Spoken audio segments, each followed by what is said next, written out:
ನಮಸ್ಕಾರ, A digital ವಾರ್ತೆಗೆ ಸ್ವಾಗತ. ವಾರ್ತೆಗಳ ವಿವರ. ತುಮಕೂರಿನಲ್ಲಿ ಕಾರ್ಯನಿರತ ಪತ್ರಕರ್ತರ ಸಂಘದ 2019-22ನೇ ಸಾಲಿನ ನೂತನ ಪದಾಧಿಕಾರಿಗಳ ಪದಗ್ರಹಣ ಕಾರ್ಯಕ್ರಮ ನಡೆಯಿತು. ಪತ್ರಕರ್ತರ ಶ್ರೇಯಾಭಿವೃದ್ಧಿಗಾಗಿ ಪತ್ರಕರ್ತರ ಸಂಘ ಸಕ್ರಿಯವಾಗಿ ಕಾರ್ಯನಿರ್ವಹಿಸಬೇಕೆಂದು ಕರ್ನಾಟಕ ರಾಜ್ಯ ಕಾರ್ಯನಿರತ ಪತ್ರಕರ್ತರ ಸಂಘದ ಅಧ್ಯಕ್ಷ ಶಿವಾನಂದ ತಗಡೂರು ಕರೆ ನೀಡಿದರು. ತುಮಕೂರಿನಲ್ಲಿ ಕಾರ್ಯನಿರತ ಪತ್ರಕರ್ತರ ಸಂಘದ 2019-22ನೇ ಸಾಲಿನ ನೂತನ ಪದಾಧಿಕಾರಿಗಳ ಪದಗ್ರಹಣ ಕಾರ್ಯಕ್ರಮದಲ್ಲಿ ಪಾಲ್ಗೊಂಡು ಅಧ್ಯಕ್ಷರು ಮಾತನಾಡಿದರು.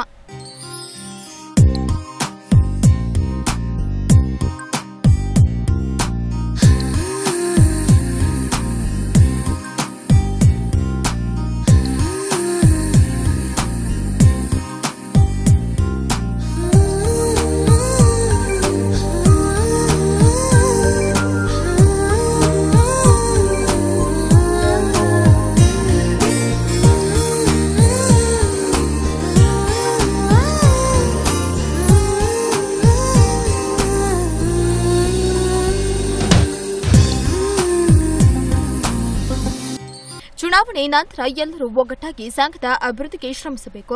ಸಂಘವನ್ನ ಅಭಿವೃದ್ಧಿ ಕಡೆಗೆ ಕೊಂಡೊಯ್ಯಲು ಮುಂದಾಗಬೇಕೇ ವಿನಃ ಹಿನ್ನಡೆ ಆಗುವಂತಹ ಸಂಕುಚಿತ ಮನೋಭಾವ ತ್ಯಜಿಸಬೇಕೆಂದು ಹೇಳಿದರು.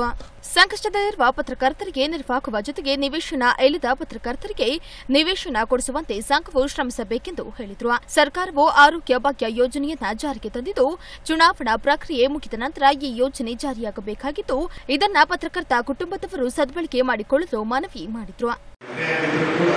ಸಂಘದಲ್ಲಿ ನಾವು ಸದಸ್ಯರಾಗಿ ನಾವು ಮತ್ತೆ ಅಲ್ಲಿ ಕೂತಿರುವಂಥದ್ದು ನಾನು ಅನ್ಕೊಳ್ತಾ ಇದ್ದೆ. ನಾವು ಆ ಸಂದರ್ಭದಲ್ಲಿ ನಿಮ್ಮ ಹಾಗೆ ನಾನು ಕೂಡ್ತಾ ಇದ್ದೆ. ನಮ್ಮ ಒಬ್ಬ ಜಿಲ್ಲಾಧ್ಯಕ್ಷ ಆಗ್ಬೋದು ಅವಕಾಶ ಕೊಡಬೇಕು. ಅದೇ ಇವತ್ತು ರಾಜ್ಯಾಧ್ಯಕ್ಷ ಆಗುವಂಥ ಅವಕಾಶ ನಾವೆಲ್ಲ ನಿರೀಕ್ಷೆ ಮಾಡ್ತಾರೆ. ಆದರೆ ಅದು ಹಿಂದೆ ನಿಮ್ಮ ದುಡಿಮೆ ಇರಬೇಕು, ನಿಮ್ಮ ಸೇವೆ ಇರಬೇಕು, ನಿಮ್ಮ ಕಮಿಟ್ಮೆಂಟ್ ಇರಬೇಕು, ನಿಮ್ಮ ಬದ್ಧತೆ ಇರಬೇಕು. ಆ ಬದ್ಧತೆ ಯಾವ ಆ ನಿಟ್ಟಿನಲ್ಲಿ ಇವತ್ತು ಬಂದಿರುವಂಥ ಅನೇಕ ಪದಾಧಿಕಾರಿಗಳು ನಮ್ಮ ಅಧ್ಯಕ್ಷರು ಪುರುಷೋತ್ತಮ ಮಾಡಿಯಾಗಿ ಇನ್ನೂ ಕಾಣಿಸಿದ್ದಾರೆ. ಯಾರು ಚಲಿಸುತ್ತ ಸಂಘದೊಳಗಡೆ ಸಂಘ ಯಾವ ಟೀಕೆಗಳ ಸಾಯ್ತಾರೆ ಸಂಘಟನೆ. ರಾಷ್ಟ್ರೀಯ ಪತ್ರಕರ್ತರ ಸಂಘದ ಅಧ್ಯಕ್ಷ ಬಿವಿ ಮಲ್ಲಿಕಾರ್ಜುನಯ್ಯ ಮಾತನಾಡಿ, ಉತ್ತಮ ಸಮಾಜ ನಿರ್ವಹಣೆಗೆ ಪತ್ರಕರ್ತರು ಶ್ರಮಿಸಬೇಕೆಂದು ಹೇಳಿ, ಪತ್ರಕರ್ತರು ಸೈನಿಕರಂತೆ ಹಗಲಿರುಳು ಕಾರ್ಯನಿರ್ವಹಿಸುತ್ತಿದ್ದಾರೆಂದು ತಿಳಿಸಿದರು. ಸಂಘದ ಚುನಾವಣೆಯಲ್ಲಿ ವೀಕ್ಷಕರಾಗಿ ಕಾರ್ಯನಿರ್ವಹಿಸಿದರೂ ತಮ್ಮನ್ನ ಅನಾವಶ್ಯಕವಾಗಿ ಕೇಸ್ನಲ್ಲಿ ಸಿಲುಕಿಸಲಾಗಿದೆ ಎಂದು ಅಸಮಾಧಾನ ವ್ಯಕ್ತಪಡಿಸಿದರು. ಶಕ್ತಿಯನ್ನ ಮೀರಿ ರಾತ್ರಿಗಳು ಈ ದೇಶಕ್ಕೋಸ್ಕರ ನಾವು ಸೈನಿಕರು ನಿಂತರೋ ಆ ರೀತಿಯಲ್ಲಿ ನಾವು ಕೂಡ ಒಂದು ರೀತಿಯಲ್ಲಿ ಪರೋಕ್ಷವಾಗಿ ಸೈನಿಕರಾಗಿ ಉಳಿತಾ ಇದ್ದೀವಿ. ಆದರೆ ಯಾವ ಸಂದರ್ಭದಲ್ಲಿ ನಮಗೆ ಉಂಟಾಗಬೇಕು ಯಾರು ಗೊತ್ತಿರೋದಿಲ್ಲ, ಯಾರು ಗೊತ್ತಿರೋದಿಲ್ಲ. ಅಂಥ ಒಂದು ಸಂದರ್ಭದಲ್ಲಿ ನಾವು ಕೆಲಸ ಮಾಡಿದ್ರೆ ಕೂಡ ವೃತ್ತಿಯ ಪ್ರೀತಿ ಇದೆಯಲ್ಲ, ಅದು ನಮ್ಮಿಂದ ದೂರ ಆಗಲ್ಲ. ನಮ್ಮನ್ನ ಆಕರ್ಷಿಸ್ತಾ ಇರೋದೇ ಪ್ರೀತಿ. ಆ ಪ್ರೀತಿಯಿಂದ ನಾವು ಈಗ ವೃತ್ತಿಯಿಂದ ಬಿಟ್ಟು ಹೋಗ್ಬೇಕು ಅಂತ ಹೇಳಿದ್ರು ಕೂಡ ನಮ್ಮನ್ನು ಮತ್ತೆ ಮತ್ತೆ ಸೆಳೆದು ತಂದಿರ್ತಕ್ಕಂಥ, ಮತ್ತೆ ಆ ವೃತ್ತಿಯಲ್ಲಿ ನಮ್ಮನ್ನು ತೊಡಗಿಸ್ಕೊಳ್ತಕ್ಕಂಥ ಕೆಲಸವನ್ನು ಮಾಡ್ತಕ್ಕಂಥ ವೃತ್ತಿಯ ಆಕರ್ಷಣೆ ಪ್ರಬುದ್ಧತೆ ಮತ್ತು ಬರವಣಿಗೆ. ಹೀಗಾಗಿ ಪತ್ರಕರ್ತರು ತಕ್ಷಣ ಅನೇಕ ಜನ ತಿಳಿಯಬಹುದು, ಅನೇಕ ತಪ್ಪುಗಳನ್ನು ಮಾಡಬಹುದು. ತುಮಕೂರು ವಿಶ್ವವಿದ್ಯಾಲಯದ ಕುಲಸಚಿವ ಸುರೇಶ್ ಉದ್ಘಾಟಿಸಿದರು.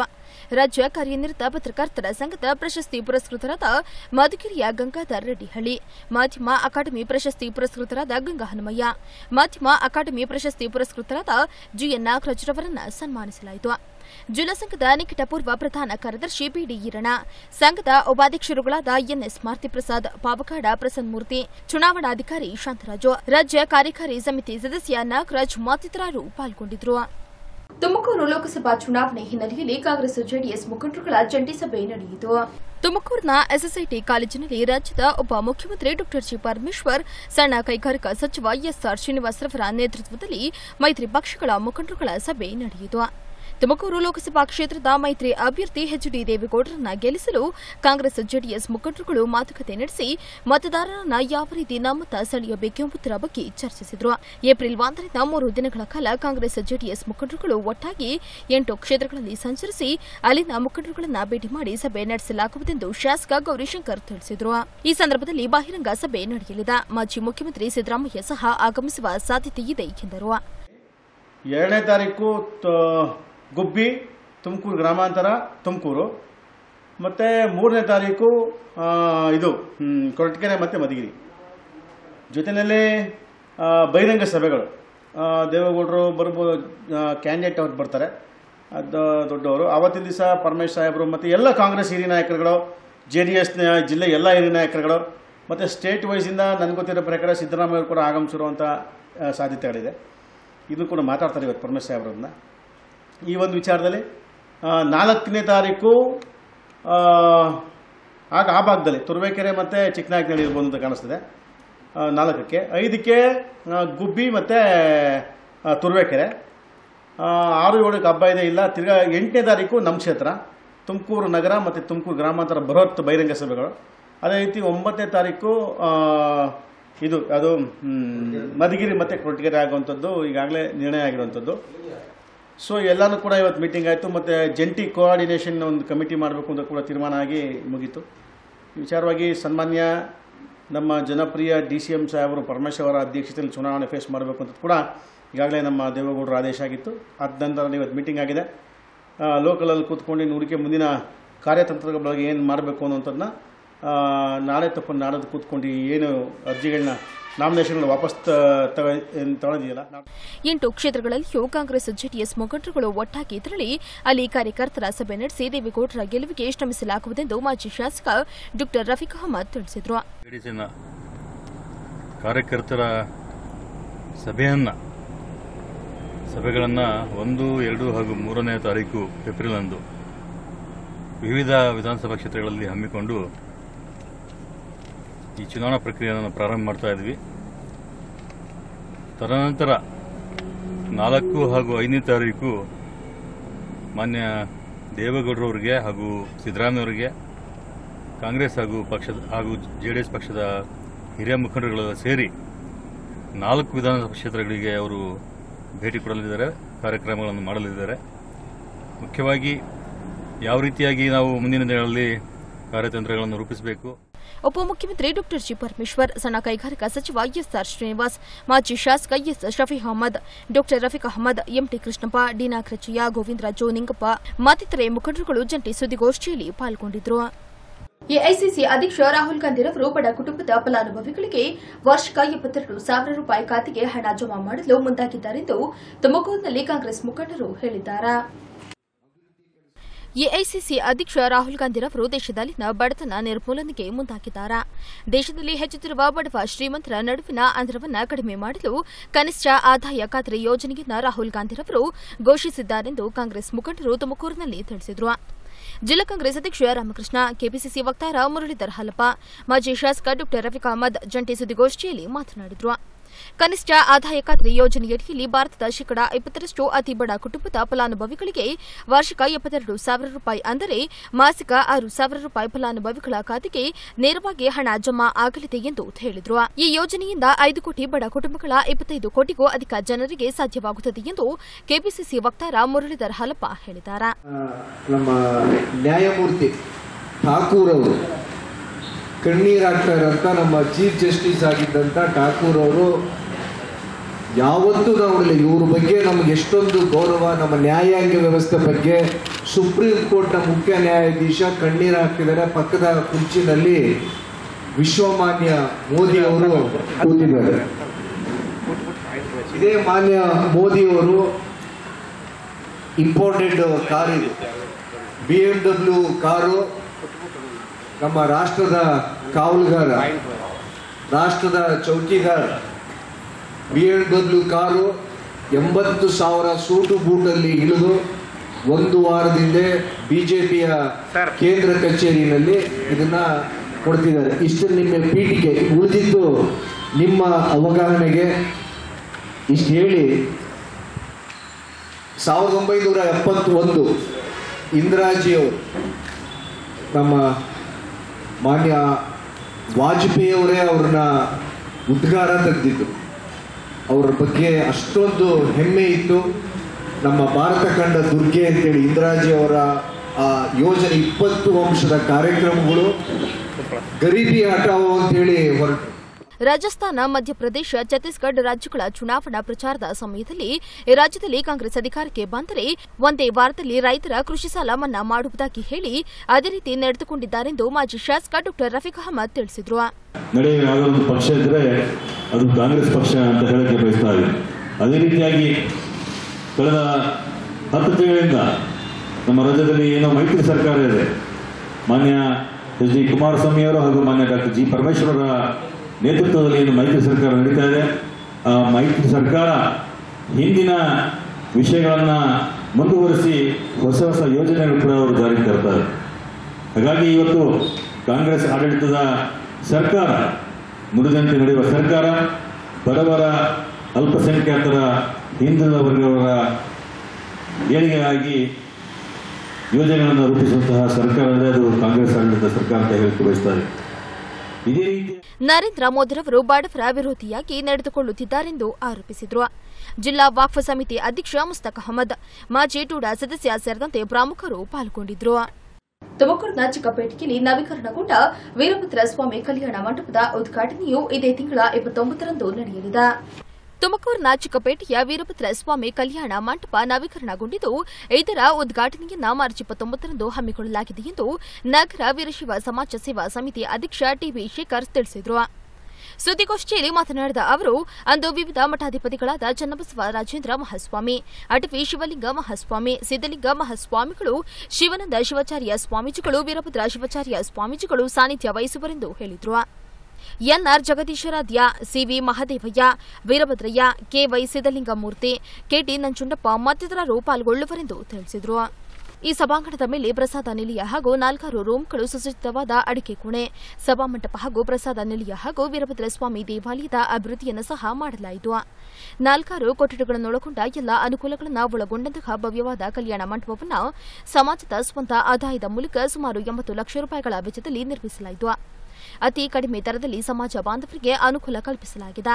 ಈ ಕಾರ್ಯಕ್ರಮದಲ್ಲಿ ಸಮಾಜದ ನಿರ್ದೇಶಕರುಗಳಾದ T C Thandavamurthy, M Prakash, K N Rajanna, K N Nagaraju, S G Chandramouli, D R ಮಲೇಶಿಯಾ, ಆರ್ ಮಂಜುನಾಥ್, ಟಿಆರ್ ನಟರಾಜ್, ಮೋಹನ್ ಕುಮಾರ್ ಪಾಟೀಲ್, ಅತಿ Renukananda, K G Shivakumar, T R Yogesh, Rudrakumar Aradhya, P Ravishankar, K S Vishwanath, T N Rudresh, Shrimati Suma Prasanna ಮತ್ತು ಶ್ರೀಮತಿ ಶಿವಲಿಂಗಮ್ಮ ಕೆಲಸ ಕಾರ್ಯಗಳಲ್ಲಿ ಶ್ರಮವಹಿಸಿ ಹೆಚ್ಚಿನ ಕಾಳಜಿಯಿಂದ ನಿರ್ಮಾಣ ಮಾಡಲು ಸಹಕರಿಸಿದ್ದಾರೆ ಎಂದರು.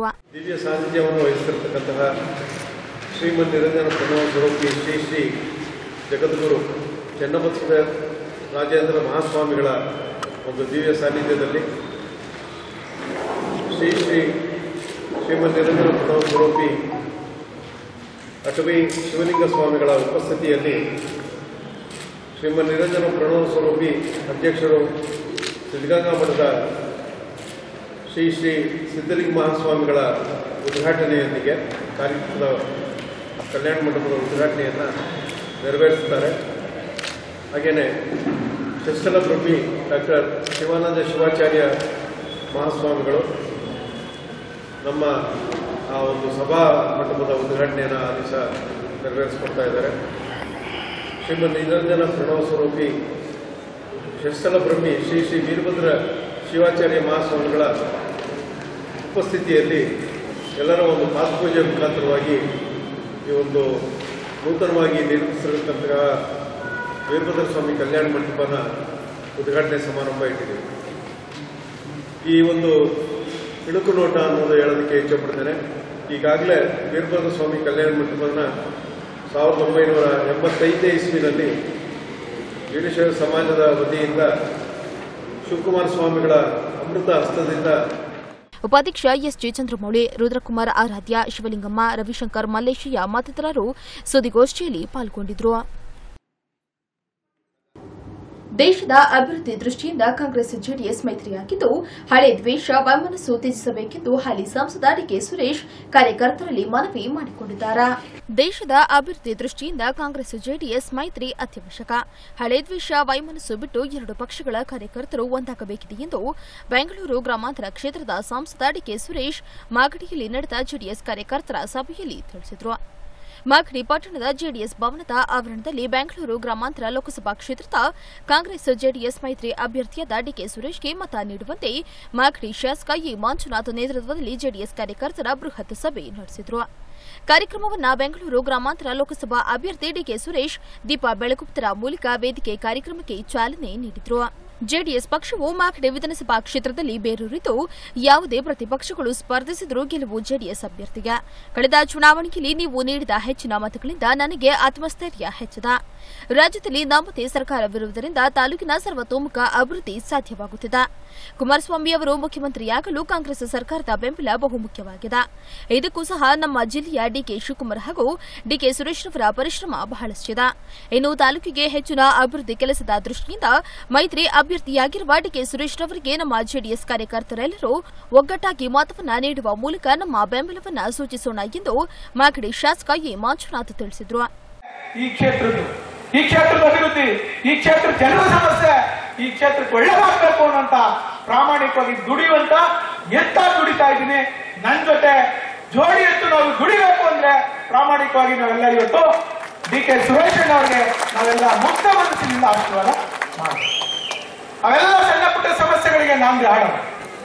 ಇವತ್ತು ನನ್ನನ್ನ ಬಾಲಕೃಷ್ಣ ಅವ್ರನ್ನ ಎಲ್ಲರನ್ನೂ ಕುಂಡ್ರಿಸಿ ಮುಖ್ಯಮಂತ್ರಿಗಳು ಮಾನ್ಯ ಸಚಿವರು ಡಿಕೆ ಶಿವಕುಮಾರ್ ಅವರು ಬೆಂಗಳೂರಿನಲ್ಲಿ ಸಭೆ ಮಾಡಿ ಆ ಸಭೆಯಲ್ಲಿ ಮುಕ್ತ ಮನಸ್ಸಿನಿಂದ ಹೇಳಿದ್ದೇವೆ, ನಾವೆಲ್ಲ ಅಭಿವೃದ್ಧಿಗೋಸ್ಕರ ಒಂದಾಗ್ತೇವೆ, ಕೈ ಜೋಡಿಸ್ತೇವೆ, ನಿಮ್ಮನ್ನು ಗೆಲ್ಲಿಸ್ತೀವಿ, ಪ್ರಾಮಾಣಿಕವಾಗಿ ದುಡಿತೀವಿ ಅನ್ನುವಂತ ಮಾತನ್ನ ಮಾನ್ಯ ಮುಖ್ಯಮಂತ್ರಿಗಳಿಗೆ ನಿಮ್ಮೆಲ್ಲರ ಪರವಾಗಿ ಕೊಟ್ಟು ಬಂದಿದ್ದೀನಿ. ಇವತ್ತು ನಿಮ್ಮ ಅನುಮತಿ ಕೇಳ್ತಾ ಇದ್ದೀವಿ. ನೀವೆಲ್ಲರೂ ಕಾಯ ವಾಚ ಮನಸ ಇವತ್ತು ಕಾಂಗ್ರೆಸ್ ಪಕ್ಷದ ಅಭ್ಯರ್ಥಿಯಾಗಿರುವಂತಹ ಡಿಕೆ ಸುರೇಶ್ ಅವರಿಗೆ ನೀವೆಲ್ಲರೂ ದುಡಿಯಬೇಕಾಗ್ತದೆ ಎನ್ನುವಂತ ಮಾತನ್ನ ಪ್ರಾಮಾಣಿಕವಾಗಿ ನಾನು ಹೇಳಿ ಇವತ್ತು. ಇನ್ನು ಬೆಂಗಳೂರು ಗ್ರಾಮಾಂತರ ಲೋಕಸಭಾ ಅಭ್ಯರ್ಥಿ ಡಿಕೆ ಸುರೇಶ್ ಮಾತನಾಡಿ, ಪ್ರಜಾಪ್ರಭುತ್ವ ವ್ಯವಸ್ಥೆ ಹಾಗೂ ಎಲ್ಲ ಮತದಾರರು ಅನುಕೂಲವಾಗಲಿದ್ದು ಡಾ ಅಂಬೇಡ್ಕರ್ ರಚಿಸಿದ ಸಂವಿಧಾನ ಉಳಿವಿಗಾಗಿ ದೇಶಾದ್ಯಂತ ಮಹಾಗಠಬಂಧನ್ ರಚಿಸಿಕೊಂಡು ಪ್ರಾದೇಶಿಕ ಪಕ್ಷಗಳೊಂದಿಗೆ ಹೊಂದಾಣಿಕೆ ಮಾಡಿಕೊಳ್ಳುವಲ್ಲಿ ಕಾಂಗ್ರೆಸ್ ಪಕ್ಷ ಮುಂದಾಗಿದೆ. 5 ವರ್ಷ ಅಧಿಕಾರ ನಡೆಸಿದ ಮೋದಿ ರೈತರ ನೆರವಿಗೆ ಧಾವಿಸುವಲ್ಲಿ ಮುಂದಾಗಲಿಲ್ಲ, ಯುವಕರಿಗೆ ಉದ್ಯೋಗ ಸೃಷ್ಟಿ ಮಾಡಲಿಲ್ಲ, ದೇಶದ ಅಭಿವೃದ್ಧಿಯಲ್ಲಿ ಶೂನ್ಯ ಸಾಧನೆ ಮಾಡಿದ್ದಾರೆ. ಇಂದಿನ ಗ್ಯಾಸ್ ಪೆಟ್ರೋಲ್ ಬೆಲೆ ಗಗನಕ್ಕೇರಿದ್ರೂ ಮಾಧ್ಯಮಗಳಲ್ಲಿ ಬರೀ ಪ್ರಚಾರದಲ್ಲಿ ತೊಡಗಿ ಜನರಲ್ಲಿ ಮಂಕುಪೂದಿ ಎರಚುತ್ತಿದ್ದಾರೆ ಎಂದು ಬಿಜೆಪಿ ಪಕ್ಷದ ವಿರುದ್ಧ ಕಿಡಿಕಾರಿದ್ರು. ಅದು ಕೂಡ ಇನ್ನ ಬಂದಿಲ್ಲ. 5 ವರ್ಷ ಮುಗಿತು, ಅದು ಇವಾಗ ಬಂದಿರೋದು. 5 ವರ್ಷ ಆದ್ಮೇಲೆ ರೈತರು ನೆನಪಾದ್ರು 6 ಸಾವಿರ ಕೊಡ್ತೀನಿ ಅಂತ ಕೇಳೋದಕ್ಕೆ. 5 ವರ್ಷ ಆದ್ಮೇಲೆ, ಎಷ್ಟು ವರ್ಷ ಆದ್ಮೇಲೆ? 5 ವರ್ಷ ಆದ್ಮೇಲೆ. 5 ವರ್ಷ ಆಗೋವರೆಗೂ ರೈತರ ಬಗ್ಗೆ ಒಂದಿನ ಚರ್ಚೆನೇ ಇಲ್ಲ ಪಾರ್ಲಿಮೆಂಟ್ ನಲ್ಲಿ. ರೈತರ ಇನ್ಕಮ್ ಡಬಲ್ ಮಾಡ್ತೀನಿ, ನಾನು ಡಬಲ್ ಮಾಡ್ತೀನಿ, ನಾನು ಡಬಲ್ ಮಾಡ್ತೀನಿ, ನಾನು ಡಬಲ್ ಮಾಡ್ತೀನಿ. ಇಲ್ಲಿ ಗ್ಯಾಸ್ ಬೆಲೆ ಏರ್ತಾನೆ ಐತೆ, ಪೆಟ್ರೋಲ್ ಬೆಲೆ ಏರ್ತಾನೆ ಐತೆ. ಪೆಟ್ರೋಲ್ ಬೆಲೆ ಎಷ್ಟಾಗಿದೆ? 74 ರೂಪಾಯಿ, 78 ರೂಪಾಯಿ. ಡಾಲರ್ ಬೆಲೆ, ಬ್ಯಾರೆಲ್ ಬೆಲೆ $60, $65 ಇದೆ. ಯುಪಿಐ ತರ $130 ಇತ್ತು. ಇವತ್ತು ನೀವು ಪೆಟ್ರೋಲ್ ಏನ್ ರೇಟ್ ಕೊಡಬೇಕಾಗಿತ್ತು ಅಂತಂದ್ರೆ 25 ರೂಪಾಯಿ, 30 ರೂಪಾಯಿ ಪೆಟ್ರೋಲ್ ಕೊಡಬೇಕಾಗಿತ್ತು, 25 ರೂಪಾಯಿ ಡೀಸೆಲ್ ಕೊಡಬೇಕಾಗಿತ್ತು, 250 ರೂಪಾಯಿ ಗ್ಯಾಸ್ ಕೊಡಬೇಕಾಗಿತ್ತು. ನೀವೇನ್ ಮಾಡ್ತಾ ಇದ್ದೀರಿ? ನಾನು ಗ್ಯಾಸ್ ಕೊಟ್ಟೆ ಅನ್ಬಿಟ್ಟು ಎಲ್ಲರೂ ಜೋಬುಟ್ಟೆ ಯಾಕೆ ಇಟ್ಕೊತಾ ಇದ್ದೀರಿ? ಅವ್ರಿಗೆ ಗೊತ್ತೇ ಇಲ್ಲ. ಸಭೆಯಲ್ಲಿ ವಿಧಾನ ಪರಿಷತ್ ಸದಸ್ಯ ಎಸ್ ರವಿ, ಜೆಡಿಎಸ್ ತಾಲೂಕು ಅಧ್ಯಕ್ಷ ಪೊಲೀಸ್ ರಮಣ, ಮುಖಂಡರಾದ ವಾಟರ್ ಬೋರ್ಡ್ ರಮಣ, ಕೆಂಪೇಗೌಡರು, ಬೆಳಗುಂಬ ಗುಡ್ಡೇಗೌಡ, ಜಿಲ್ಲಾ ಪಂಚಾಯಿತಿ ಸದಸ್ಯೆ ಚಂದ್ರಮ್ಮ ನಂಜಯ್ಯ ಸೇರಿದಂತೆ ಹಲವಾರು ಕಾರ್ಯಕರ್ತರು ಉಪಸ್ಥಿತರಿದ್ದರು. ಚಿಕ್ಕಬಳ್ಳಾಪುರ ಲೋಕಸಭಾ ಕ್ಷೇತ್ರದ ಮೈತ್ರಿ ಅಭ್ಯರ್ಥಿ ವೀರಪ್ಪ ಮೊಯ್ಲಿ ಗೆಲ್ಲಿಸಲು ಕಾಂಗ್ರೆಸ್ ಜೆಡಿಎಸ್ ಮುಖಂಡರು ಸಭೆ ನಡೆಸಿದರು. ಚಿಕ್ಕಬಳ್ಳಾಪುರ ಲೋಕಸಭಾ ಕ್ಷೇತ್ರದ ಮೈತ್ರಿ ಅಭ್ಯರ್ಥಿ ಗೆಲುವಿಗಾಗಿ ಜೆಡಿಎಸ್ ಹಾಗೂ ಕಾಂಗ್ರೆಸ್ ಪಕ್ಷದ ಮುಖಂಡರುಗಳು ಪಟ್ಟಣದ ರಾಯಲ್ ಹಾಲಿಡೇಸ್ ಫಾರ್ಮ್ನಲ್ಲಿ ಸುದ್ದಿಗೋಷ್ಠಿ ನಡೆಸಿದರು. ದೇಶದ ಅಭಿವೃದ್ಧಿಗಾಗಿ ಜೆಡಿಎಸ್ ಹಾಗೂ ಕಾಂಗ್ರೆಸ್ ಪಕ್ಷಗಳ ಮೈತ್ರಿ ಅವಶ್ಯಕ. ಈ ನಿಟ್ಟಿನಲ್ಲಿ ಎರಡು ಪಕ್ಷಗಳ ನಾಯಕರುಗಳು ಯಾವುದೇ ರೀತಿಯ ಹಳೆಯ ವೈಷಮ್ಯ ಬಿಟ್ಟು ಮೈತ್ರಿ ಅಭ್ಯರ್ಥಿಯ ಗೆಲುವಿಗಾಗಿ 5 ವರ್ಷಗಳ ಕುಮಾರಣ್ಣನವರ ಸುಭದ್ರ ಸರ್ಕಾರಕ್ಕಾಗಿ ನಾವೆಲ್ಲರೂ ಪಣ ತೊಡಬೇಕಿದೆ. ಈ ನಿಟ್ಟಿನಲ್ಲಿ ಚಿಕ್ಕಬಳ್ಳಾಪುರ ಲೋಕಸಭಾ ಕ್ಷೇತ್ರದ ಮೈತ್ರಿ ಅಭ್ಯರ್ಥಿ ಗೆಲುವಿಗಾಗಿ ಜೆಡಿಎಸ್ ಹಾಗೂ ಕಾಂಗ್ರೆಸ್ ಪಕ್ಷದ ಮುಖಂಡರುಗಳು ಸುದ್ದಿಗೋಷ್ಠಿ ನಡೆಸಿದರು. ಸುದ್ದಿಗೋಷ್ಠಿಯನ್ನುದ್ದೇಶಿಸಿ ಮಾತನಾಡಿದ ಕೃಷಿ ಸಚಿವ ಶಿವಶಂಕರ ರೆಡ್ಡಿ, ದೇಶದ ಸಂವಿಧಾನದ ಅಭಿವೃದ್ಧಿಗಾಗಿ ವರಿಷ್ಠರ ತೀರ್ಮಾನದಂತೆ ಇಂದು ಜಾತ್ಯತೀತ ಪಕ್ಷಗಳ ಸಮ್ಮಿಶ್ರ ಅವಶ್ಯಕ. ಚಿಕ್ಕಬಳ್ಳಾಪುರ ಕ್ಷೇತ್ರದಲ್ಲಿ ವೀರಪ್ಪ ಮೊಯ್ಲಿರವರು ಮೈತ್ರಿ ಅಭ್ಯರ್ಥಿಯಾಗಿ ಸ್ಪರ್ಧಿಸಿದ್ದು, ಈ ಬಾರಿಯೂ ಅವರಿಗೆ ವಿಜಯಲಕ್ಷ್ಮಿ ಒಲಿಯಲು ನಾವೆಲ್ಲರೂ ಒಗ್ಗಟ್ಟಿನಿಂದ ಶಕ್ತಿ ಪ್ರದರ್ಶನಕ್ಕೆ ಮುಂದಾಗಬೇಕು. ಈ ಕ್ಷೇತ್ರ ಜಾತ್ಯತೀತ ಕ್ಷೇತ್ರ. ವಿರೋಧ ಪಕ್ಷಗಳು ಮಾತನಾಡುವ ರೀತಿ ಜಾತಿ ಆಧಾರ ಇದ್ದಿದ್ದರೆ ಈ ಹಿಂದೆ ಸ್ಪರ್ಧಿಸಿದ ಬೈರೇಗೌಡರು ಹಾಗೂ ಬಚ್ಚೇಗೌಡರು ಇಬ್ಬರು ಗೌಡ ಸಮುದಾಯದವರಾಗಿ ಸೋಲನ್ನ ಅನುಭವಿಸುತ್ತಿರಲಿಲ್ಲ. ಎತ್ತಿನಹೊಳೆ ಯೋಜನೆ 12 ವರ್ಷಗಳಲ್ಲಿ ಪೂರ್ಣವಾಗಲಿದ್ದು ಕ್ಷೇತ್ರದ ರೈತರು ಹಾಗೂ ಸಾರ್ವಜನಿಕರಿಗೆ ಉತ್ತಮವಾಗುತ್ತದೆ. ಈ ನಿಟ್ಟಿನಲ್ಲಿ ವೀರಪ್ಪ ಮೊಯ್ಲಿರವರನ್ನ ಗೆಲ್ಲಿಸಲು ಮುಂದಾಗಬೇಕಿದೆ ಎಂದರು. ಇಲ್ಲಿ ನೋಡಿ, ಚಿಕ್ಕಬಳ್ಳಾಪುರ ಕ್ಷೇತ್ರ ಯಾವತ್ತೂ ಕೂಡ ಜಾತ್ಯತೀತವಾದಂಥ ಕ್ಷೇತ್ರ. ಆ ರೀತಿ ಜಾತಿ ಆಧಾರದ ಮೇಲೆ ಹಿಂದೆ ಮತ ಹಾಕಿದ್ರೆ, ಹಿಂದೆ ಬೈರೇಗೌಡರು ಸಲ ಸ್ಪರ್ಧೆ ಮಾಡಿದ್ರು, ಅವ್ರು ಗೆಲ್ಲಿಲ್ಲ. ಮತ್ತು ಹಿಂದೆ ಬಚ್ಚೇಗೌಡರು ಸ್ಪರ್ಧೆ ಮಾಡಿದ್ರು. ಜಾತಿ ಆಧಾರದ ಮೇಲೆ ಆಗಿದ್ರೆ ಹೆಚ್ಚು ಒಕ್ಕಲಿಗರಿಗಿಂತ ಕೃಷ್ಣರಾಯರು ಗೆದ್ದಿದ್ರು, ಜಾಲಪ್ಪನವರು ಗೆದ್ದಿದ್ರು. ಏನಿಲ್ಲ, ಹೆಚ್ಚು ಸಂಖ್ಯೆಯಲ್ಲಿದ್ರು ಇಲ್ಲಿ ಜನ ಜಾತ್ಯತೀತವಾದಂಥ ನಿಲುವನ್ನು ಹೊಂದಿದ್ದಾರೆ ಈ ಕ್ಷೇತ್ರದಲ್ಲಿ. ಕಳೆದ 40 ವರ್ಷಗಳಿಂದ ಇವತ್ತು ಸಣ್ಣ ಸಮುದಾಯಗಳಿಗೆ ಕೃಷ್ಣರಾಯರು ಇರ್ಬೋದು, ಜಾಲಪ್ಪನವರು ಇರ್ಬೋದು, ಇವರೆಲ್ಲ ಗೆದ್ಕೊಂಡು ಬಂದಿದ್ದಾರೆ. ಹಾಗಾಗಿ ಈ ಕ್ಷೇತ್ರದಲ್ಲಿ ಯಾವುದು ಕೂಡ ಇದುವರೆಗೆ ಜಾತಿ ಪ್ರಾಬಲ್ಯ ಕೂಡ ಆಗಿಲ್ಲ. ಅಭಿವೃದ್ಧಿ ಮೇಲೆ, ಪಕ್ಷದ ಒಂದು ಧೋರಣೆ ಮೇಲೆ ಇಲ್ಲಿ ಗೆಲ್ತಾ ಬಂದಿದ್ದಾರೆ. ಎತ್ತಿನಹೊಳೆ ಪ್ರಾಜೆಕ್ಟ್ 13,000 ಕೋಟಿನಲ್ಲೇ ಮುಗಿಯುತ್ತಾ ಅಥವಾ ಏನಾದ್ರು ಜಾಸ್ತಿ ಆಗುವಂತ ಪರಿಸ್ಥಿತಿ? ಸ್ವಲ್ಪ ಹೆಚ್ಚು ಕಡಿಮೆ ಆಗ್ಬೋದು. ಈಗ ಡಿಸೆಂಬರ್ 2019ಗೆ ಮುಗಿಯುತ್ತೆ ಅಂತ ಹೇಳಿ ಡೆಡ್ ಲೈನ್ ಕೊಟ್ಟಿದ್ರು. ಸೊ ಇನ್ನು ನೀವು 2 ವರ್ಷ ಅಂತ ಹೇಳ್ತಾ ಇದ್ದೀರಿ. ಅದೇ ಸ್ವಲ್ಪ ವೆಚ್ಚ ಹೆಚ್ಚಾಗ್ಬೋದು. ಈ ಬಜೆಟ್ ಅಲ್ಲಿ ಏನಾದರೂ ನಂತರ ಮಾತನಾಡಿದ ನೆಲಮಂಗಲ ಶಾಸಕ ಡಾ ಕೆ ಶ್ರೀನಿವಾಸಮೂರ್ತಿ, ಕುಮಾರಣ್ಣನವರ ಅಭಿವೃದ್ಧಿ ಯೋಜನೆಗಳ ಹಿತಾಸಕ್ತಿಯಿಂದ ಹಾಗೂ ವರಿಷ್ಠರ ತೀರ್ಮಾನದಂತೆ ನಮ್ಮೆರಡು ಪಕ್ಷದ ಕಾರ್ಯಕರ್ತರು ಒಗ್ಗೂಡಿ ಲೋಕಸಭಾ ಚುನಾವಣೆಯ ಮೈತ್ರಿ ಅಭ್ಯರ್ಥಿಯನ್ನ ಗೆಲ್ಲಿಸುವುದರ ಮೂಲಕ ನೆಲಮಂಗಲ ಅಭಿವೃದ್ಧಿ ಪಥದಲ್ಲಿ ಸಾಗಲು ವೀರಪ್ಪ ಮೊಯ್ಲಿರವರ ಗೆಲುವು ಅತ್ಯವಶ್ಯಕ. ಈ ನಿಟ್ಟಿನಲ್ಲಿ ನಾವೆಲ್ಲರೂ ಒಗ್ಗೂಡಿ ಚುನಾವಣೆಯನ್ನ ಎದುರಿಸಿ ಬಿಜೆಪಿಯನ್ನ ಸೋಲಿಸಲು ನಮ್ಮ ಎಲ್ಲ ಕಾರ್ಯಕರ್ತರು ಪಣತೊಡಬೇಕಿದೆ ಎಂದರು. ಇಂದಿನ ಒಂದು ಚುನಾವಣೆಯಲ್ಲಿ ಪೂಜಾ ಕಾರ್ಯಕ್ರಮವನ್ನು ಮುಗಿಸಿ ಎತ್ತಿನಹೊಳೆಯನ್ನು ಇವತ್ತು 13,000 ಕೋಟಿಗೆ ಅದನ್ನು ಏನು ನಾವು ಮಾಡ್ತಾ ಇದ್ದೇವೆ. ಈಗಾಗಲೇ ಬೇಕಾದಷ್ಟು ಕೆಲಸ ಕೂಡ ಮುಗಿದಿದೆ. ಮುಂದೆ ಬರ್ತಕ್ಕಂಥ ದಿನಗಳಲ್ಲಿ ಎತ್ತಿನಹೊಳೆ ಬರೋದರಲ್ಲಿ ಯಾವುದೇ ಸಂದೇಹ ಇಲ್ಲ. ಹಾಗಾಗಿ ಅವ್ರು ಮಾಡಿರುವ ಕಾರ್ಯಕ್ರಮಗಳು, ಯಾಕೆಂತಂದರೆ 8 ಕ್ಷೇತ್ರಗಳಿದ್ದಾವೆ. 8 ಕ್ಷೇತ್ರಗಳಲ್ಲೂ ಎಲ್ಲ ಕ್ಷೇತ್ರಗಳು ಕೂಡ ಅವ್ರಿಗೆ ಬರ್ತಕ್ಕಂಥ ಅನುದಾನದಲ್ಲಿ ಮಾಡಿರ್ತಕ್ಕಂಥ ಕೆಲಸಗಳನ್ನು ನಾವು ಇವತ್ತು ನೋಡ್ತಾ ಇದ್ದೇವೆ. ಅದರ ಜೊತೆಯಲ್ಲಿ ನಮ್ಮ ಸೌಹಾರ್ದ ರೀತಿಯಲ್ಲಿ ನಡೆದಿರ್ತಕ್ಕಂಥ ನಮ್ಮ ಮೈತ್ರಿ ಸರ್ಕಾರ, ಅವರು ಕೂಡ ಯಾರಿಗೂ ಕೂಡ ತೊಂದರೆ ಕೊಟ್ಟ ಹಾಗೆ ನಮ್ಮ ಕ್ಷೇತ್ರದಲ್ಲಿ ಸುಮಾರು 2 ಬಾರಿ 10 ವರ್ಷಗಳಿಂದಲೂ ಕೂಡ ಅವರು ಕೆಲಸ ಮಾಡಿದ್ದಾರೆ. ಇವತ್ತು ಮೈತ್ರಿಕೂಟದ ಅನಿವಾರ್ಯ. ನಾವೆಲ್ಲರೂ ಕೂಡ ಸೇರಿ ಏನು ಬಿಜೆಪಿ ಸರ್ಕಾರವನ್ನು ಉಳಿಸಬೇಕು ಅಂತಕ್ಕಂಥ ಒಂದು ನಿಟ್ಟಿನಲ್ಲಿ ನಾವೆಲ್ಲರೂ ಕೂಡ ಒಟ್ಟಾಗಿ ಸೇರಿ ಯಾವುದೇ ಭಿನ್ನಾಭಿಪ್ರಾಯ ಇದ್ದಂಗೆ ನಾವು ಮುಂದುವರಿತಾ ಇದ್ದೇವೆ ಅಂತ ಹೇಳೋದಕ್ಕೆ ಇಷ್ಟಪಡ್ತೀನಿ. ಕಾಂಗ್ರೆಸ್ನ ಮಾಜಿ ಶಾಸಕ ಅಂಜನಮೂರ್ತಿ, ತಾಲೂಕು ವಿಧಾನ ಪರಿಷತ್ ಸದಸ್ಯ ಬೆಂಬಲ್ ಕಾಂತರಾಜು, ಬೆಂಗಳೂರು ಗ್ರಾಮಾಂತರ ವಿಧಾನ ಪರಿಷತ್ ಸದಸ್ಯ ಎಸ್ ರವಿ, ಜೆಡಿಎಸ್ ಸೋಂಪುರ ಹೋಬಳಿ ಅಧ್ಯಕ್ಷ ಮೋಹನ್ ಕುಮಾರ್, ಮಾಜನಹಳ್ಳಿ ಜಯಣ್ಣ ಸೇರಿದಂತೆ ಹಲವಾರು ಕಾಂಗ್ರೆಸ್ ಹಾಗೂ ಜೆಡಿಎಸ್ ಮುಖಂಡರು ಸುದ್ದಿಗೋಷ್ಠಿಯಲ್ಲಿದ್ದರು. ಇಲ್ಲಿಗೆ ಎ ಡಿಜಿಟಲ್ ವಾರ್ತಾ ಪ್ರಸಾರ ಮುಕ್ತಾಯವಾಯಿತು. ಹೆಚ್ಚಿನ ಮಾಹಿತಿಗಾಗಿ ವೀಕ್ಷಿಸಿ ಎ ಡಿಜಿಟಲ್.